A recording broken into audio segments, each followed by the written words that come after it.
بسم اللہ الرحمن الرحیم السلام علیکم۔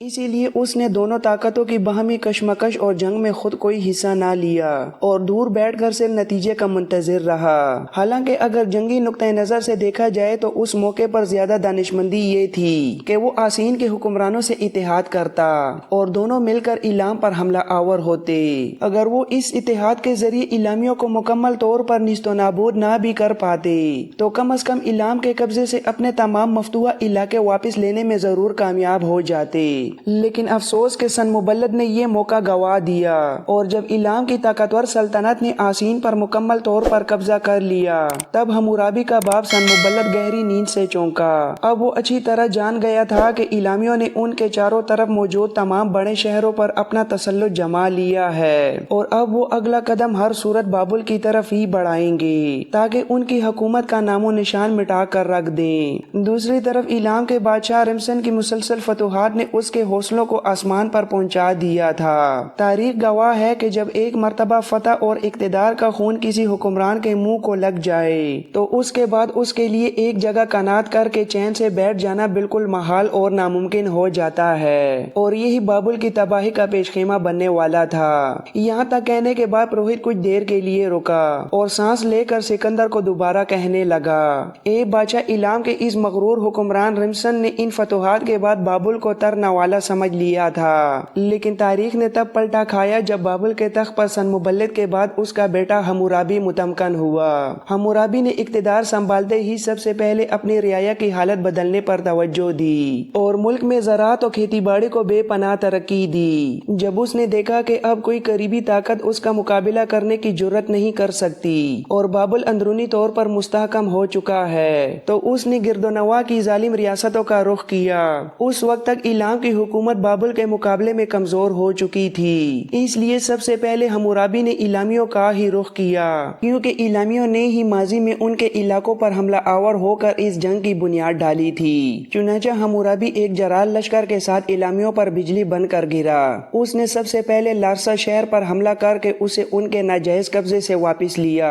اور وہاں جس قدر بھی ایلامی لشکر موجود تھا اسے گاجر مولی کی طرح کاٹ کر تہہ کر دیا۔ لارسا کی یہ عبرتناک شکست سن کر ایلامیوں کا بادشاہ رمسن غصے اور جلال میں تڑپ اٹھا اور ایک لشکر لے کر خود حمورابی کے مقابلے پر آیا۔ اس کے بعد دونوں بادشاہوں کے درمیان ایسا خونریز معرکہ ہوا جس نے زمین کو لرزا کر رکھ دیا۔ اس جنگ میں حمورابی کی جنگی حکمت عملی کے سامنے ایلامی فوج ریت کی دیوار ثابت ہوئی اور حمورابی نے ایلام کے مغرور بادشاہ رمسن کو ایسی شکست دی کہ وہ میدان جنگ سے بھاگ نہ سکا اور حمورابی کے ہاتھوں زندہ گرفتار ہو گیا۔ اپنی جان کو داؤ پر لگا دیکھ کر اس نے گڑ گڑا کر اپنی گزشتہ تمام کارروائیوں کی معافی مانگی اور آئندہ کے لیے بابل کا مطیع رہنے کا پکا اقرار کیا۔ میدان جنگ میں ایلام کی طاقت کو کچلنے کے بعد حمورابی نے اپنے لشکر کے ساتھ دوبارہ فتوحات کی نئی مہم کا آغاز کیا۔ اس بار وہ پوری قوت کے ساتھ شمال کی طرف نکلا اور ایلام کے زیر اثر باقی تمام علاقوں پر بھی قہر بن کر ٹوٹا۔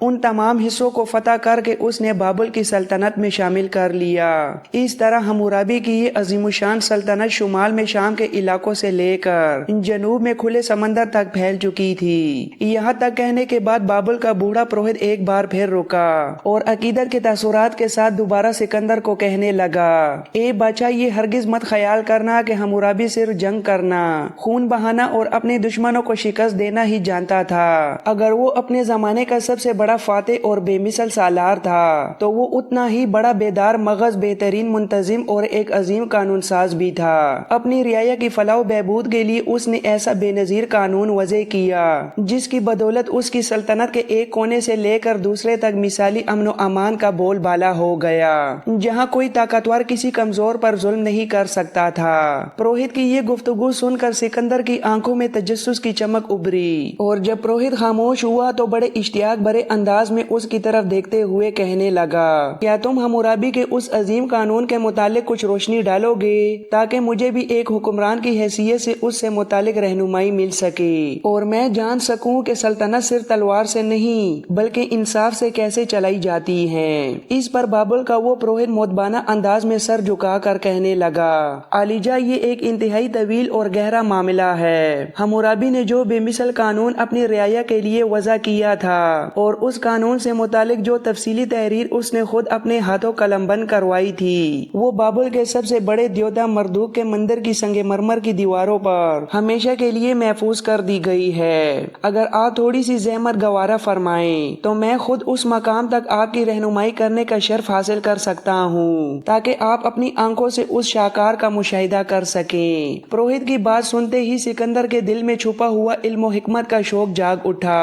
اور فوراً اپنی جگہ سے اٹھ کھڑا ہوا۔ اس نے اپنے جنگجو سالاروں کو بھی اپنے ساتھ لیا اور اس پروہت کے پیچھے چل پڑا۔ وہ پروہت سکندر کو بابل کے سب سے بڑے دیوتا مردوک کے اس مندر میں لے گیا جو فن تعمیر کا انوکھا اور حیرت انگیز نمونہ تھا۔ وہ مندر کئی وسیع و عریض عمارتوں، دالانوں اور اونچے ستونوں پر مشتمل تھا۔ مندر کی مختلف عمارتوں اور راہداریوں سے گزرتے ہوئے وہ پروہت سکندر کو پتھروں سے بنی ایک قدیم عمارت کے اندر لے گیا۔ وہاں اس وقت بھی بہت سے دیگر بوڑھے اور نوجوان پروہت اپنی مخصوص مذہبی رسومات اور تحریری کاموں میں مصروف دکھائی دے رہے تھے۔ پروہت سکندر اور اس کے مصاحبین کو ساتھ لیے ایک ایسے خاص اور وسیع کمرے میں داخل ہوا جس کی چاروں اونچی دیواروں پر قدیم بابلی خط میں تحریریں کندہ تھیں۔ ان تاریخی تحریروں کے سامنے کھڑے ہو کر پروہت سکندر کو ان قوانین کی ایک ایک تفصیل بتانے لگا۔ اس نے دیوار کی طرف اشارہ کرتے ہوئے کہا، شروع کی ان تحریروں میں سلطنت کے مختلف طبقات اور معاملات کے لیے الگ الگ قوانین اور سزائیں وضع کی گئی تھیں جن میں جھوٹی یا سچی گواہی دینے والوں کے فرائض، عدالتوں میں بیٹھ کر فیصلہ کرنے والے قاضیوں کی ذمہ داریاں،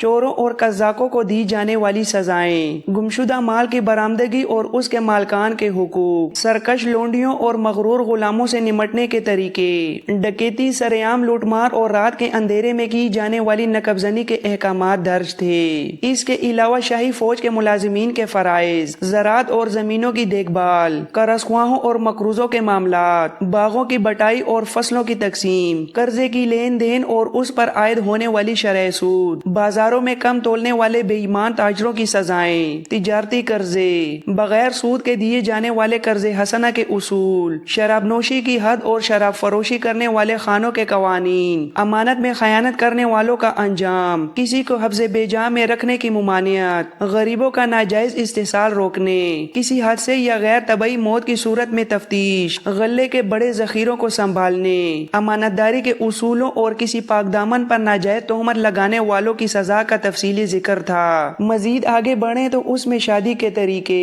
زنا بالجبر کی بھیانک سزا، جنگی قیدیوں کی بیویوں اور دشتاؤں کے حقوق، منگنی یا نسبت توڑنے کے قوانین، شادی کے وقت دیے جانے والے جہیز کی حفاظت، سوتیلے بھائیوں کے درمیان ورثے کی منصفانہ تقسیم، شادی کے وقت مہر کے احکامات، کسی لونڈی کے بدن سے پیدا ہونے والی اولاد کے حقوق، مندروں میں رہنے والی مذہبی عورتوں کی وراثت، نابالغ اور یتیم اولاد کی پرورش کرنے والوں کی ذمہ داریوں سے متعلق احکامات درج تھے، اور ان سب کے ساتھ ساتھ سلطنت کے مختلف کاریگروں، معماروں اور صناعوں کی روزانہ کی اجرت اور مزدوری سے متعلق بھی ایسی ہدایات درج تھیں جن سے مزدور کا حق کبھی نہ مارا جا سکے۔ دیوار پر کندہ ان تمام ضابطوں اور سزاؤں کے بعد اب بالکل آخر میں شہنشاہ حمورابی کی طرف سے لکھی گئی ایک سحر انگیز اور روح کو متاثر کرنے والی تحریر موجود تھی۔ سکندر کی نظریں جیسے ہی اس پر پڑیں وہ بڑے شوق اور ارتکاز سے اس شاہکار تحریر کو پڑھنے لگا جس کے الفاظ کچھ اس طرح تھے، مملکت بابل کے صاحب عظمت و جلال بادشاہ حمورابی نے یہ بے مثل قوانین اس لیے نافذ کیے ہیں تاکہ ان کی بدولت دنیا کو ہدایت کا سیدھا راستہ ملے اور زمین پر ایک مہربان اور عادل حکومت قائم کی جا سکے۔ میں حمورابی اپنی مظلوم رعایا کا محافظ ہوں اور میں نے کبھی اپنی اس پیاری قوم سے اپنا دست شفقت نہیں اٹھایا جسے کائنات کے دیوتاؤں نے میری سرپرستی میں دیا تھا اور جس کا مجھے گلابان مقرر کیا گیا تھا۔ میں نے اپنی زندگی میں خود کبھی چین اور آرام کی نیند نہیں لی اور میں اس وقت تک دن رات تڑپتا رہا جب تک میری رعایا کے لیے ہر طرف امن و امان کا دور دورہ نہ ہو گیا۔ میں نے اپنی سلطنت کے غریبوں کی مشکلوں کو آسان کیا اور چاروں طرف اپنے انصاف کے نور سے اجالا کر دیا۔ میری مملکت کے لوگ اب پوری طرح طرح خوشحال ہیں اور یہاں کی تمام عوام امن و سکون کی دولت سے مالا مال ہیں۔ میں نے اپنی بساط کے مطابق یہ پوری کوشش کی ہے کہ میری رعایا کے دلوں میں کسی بھی ظالم کا خوف اور ڈر باقی نہ رہے۔ آسمان کی غیبی قوتوں نے مجھے ہی اپنی رعایا کا نجات دہندہ مقرر کیا ہے، اسی لیے میرا یہ شاہی عصا دراصل مظلوموں کے لیے انصاف کا نشان ہے۔ میرا یہ رحمت برا سایہ میری اس پوری سرزمین پر قائم ہے اور سمیری و ایکادی قوم کے تمام باشندے میرے جگر گوشے اور میری اولاد کی طرح ہیں۔ امن کے اس سنہری زمانے میں میری فطری صلاحیتیں ان کے بھائی بندوں کی طرح سچی رہنما ہے اور میری عقل ان کی جان و مال کی محافظ ہے، تاکہ معاشرے کا کوئی بھی طاقتور شخص کسی غریب اور کمزور پر ظلم نہ کر سکے، یتیموں اور بیواؤں کو سچا مشورہ اور پناہ میسر آ سکے، اور بابل جس کی بنیادیں آسمان اور زمین کی طرح ہمیشہ قائم رہنے والی ہیں وہاں انصاف کا بول بالا ہو۔ اس قانون کے سرعام اعلان ملک کی صحیح ہدایت اور کمزوروں کی زبردست حمایت کے لیے میں نے یہ اپنے قیمتی ارشادات پتھر کے ایک بہت بڑے ستون پر کندہ کروا دیے ہیں اور عدل و انصاف کے سچے بادشاہ کی حیثیت سے اسے اپنی زندگی میں مندر کے سامنے گڑوا دیا ہے۔ میں وہ واحد بادشاہ ہوں جو دنیا کے دیگر بادشاہوں سے مرتبے اور شان میں سر بلند ہے اور میدان جنگ میں میری شجاعت بالکل بے نظیر ہے۔ آسمان اور زمین کے اس عادل اعظم کی عدالت سے زمین کے چپے چپے میں میرے انصاف کا چرچا ہوگا اور میری یہ انصاف کی بارگاہ کبھی کسی تباہی و بربادی کا منہ نہیں دیکھے گی۔ میرا نام تاریخ کے صفحات میں ہمیشہ کے لیے زندہ رہے گا۔ جو مظلوم بھی اپنے حق اور انصاف کا طلبگار ہوگا وہ میرے پاس آ کر میرے انصاف کی تعریف میں گیت گائے گا۔ میں عدل و انصاف کا ایک جیتا جاگتا مجسمہ ہوں اور میں نے اپنے جو یہ سخت قوانین ایک خطبے پر کندہ کروا دیے ہیں، تو جو بھی مظلوم اس خطبے کو پڑھے گا اور میرے ان قیمتی احکامات سے آگاہ ہوگا، اس خطبے کے سچے الفاظ اس کے مطالعے میں بہترین رہنما ثابت ہوں گے اور وہ عدالت سے اپنا کھویا ہوا حق حاصل کر سکے گا۔ جب اسے اس کا حق مل جائے گا تو اس کا دل خوشی سے باغ باغ ہو جائے گا اور اس کے لبوں سے بے اختیار یہ دعا نکلے گی، حمورابی بادشاہ واقعی اپنی رعایا کا ایک سچا اور شفیق باپ ثابت ہوا تھا۔ اس نے خدائے بزرگ و برتر کا حکم سب پر مسلط کر دیا ہے اور بلندیوں میں ہو یا پستیوں میں ہر جگہ اس نے صرف اور صرف سچائی اور انصاف کا بول بالا کر دیا ہے۔ دیوار پر کندہ وہ تاریخی تحریر کافی لمبی تھی، لہٰذا سکندر نے ایک خاص جگہ پر اپنا ہاتھ رکھا اور وہاں موجود پروہت سے کہا وہ باقی جگہوں کو چھوڑ کر صرف اسی مخصوص حصے کی تحریر کو پڑھ کر سنائے۔ پروہت نے جب اس تحریر کو اونچی آواز میں پڑھنا شروع کیا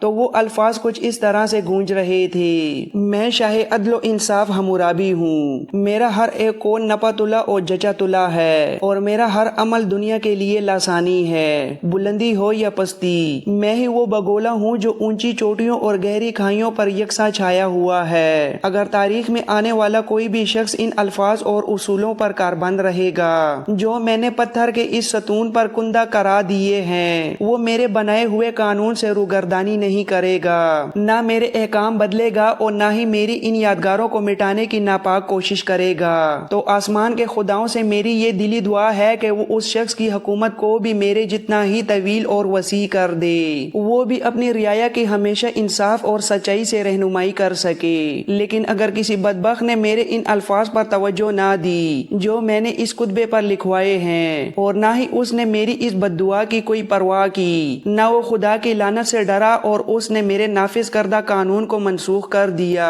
میرے الفاظ میں کسی قسم کی تحریف کی یا میری یادگاروں کو بدل ڈالا یا اپنا نام چمکانے اور کندہ کرنے کے لیے میرا نام مٹا دیا یا خود میری ان ہولناک بددعاؤں سے ڈر کے مارے یہ بدترین کام اپنے کسی ملازم یا کسی اور کے سپرد کر دیا، تو کائنات کی اس عظیم اور غیبی طاقت نے جس نے میری اس حکومت کی مضبوط بنیاد قائم کی ہے اس گستاخ کا تختہ الٹ دے۔ وہ شخص خواہ کوئی طاقتور بادشاہ ہو یا کوئی بڑا رئیس، کوئی شاہی نائب ہو یا کوئی اور اعلیٰ عہدیدار، خدا کرے کہ اس کے تخت و تاج اور سلطنت کا چراغ ہمیشہ کے لیے گل ہو جائے، اس کے عصائی شاہی کے پرخچے اڑ جائیں، اس کے ٹکڑے ٹکڑے کر دیے جائیں اور اس کے اس عبرتناک انجام پر رہتی دنیا تک لعنت ملامت ہوتی رہے۔ اس خطبے پر اس سے آگے بھی شہنشاہ حمورابی کی بہت سی تحریریں موجود تھیں، لیکن حمورابی کے ان غضبناک الفاظ کو سن کر سکندر کے دل پر ایک عجیب سی ہیبت طاری ہو گئی اور وہ ایک طرح سے خوفزدہ ہو گیا۔ اس نے مزید وہاں رکنا مناسب نہ سمجھا اور اپنے جنگجو سالاروں اور اس پروہت کے ساتھ خاموشی سے اس مندر سے باہر نکل گیا۔ یہاں یہ بات جاننا بہت ضروری ہے کہ حمورابی نے اپنی تحریر میں جس تاریخی کتبے کا بار بار ذکر کیا تھا اس کی اصل حقیقت اور جدید دور کی تفصیل کچھ اس طرح ہے کہ سال سن 1897 میں فرانس کی وزارت تعلیم فنون و لطیفہ نے یہ بڑا فیصلہ کیا کہ ایران کے قدیم شہر شوش کی طرف ماہرین آثار قدیمہ کی ایک عملی مہم بھیجی جائے جو وہاں جا کر زمین دوز شہر کی سائنسی کھدائی کا کام سر انجام دے۔ اس تاریخی شوش شہر کا پرانا نام پرسیپولس ہوا کرتا تھا اور یہ ایران کے قدیم ترین اور تاریخی شہروں میں شمار ہوتا تھا۔ اللہ کے سچے نبی حضرت دانیال علیہ السلام کی مقدس کتاب میں بھی اس کا نام واضح طور پر شوش ہی لکھا گیا ہے۔ یہ شہر اپنے وقت میں علم، تہذیب اور تمدن کا ایک بہت بڑا مرکز ہوا کرتا تھا اور یہ جگہ پہلے ایرانیوں کی بجائے اسلامی قوم کی تمام تر جنگی اور سیاسی سرگرمیوں کا اصل مرکز ہونے کے ساتھ ساتھ ان کا دارالحکومت اور مرکزی شہر بھی تھا۔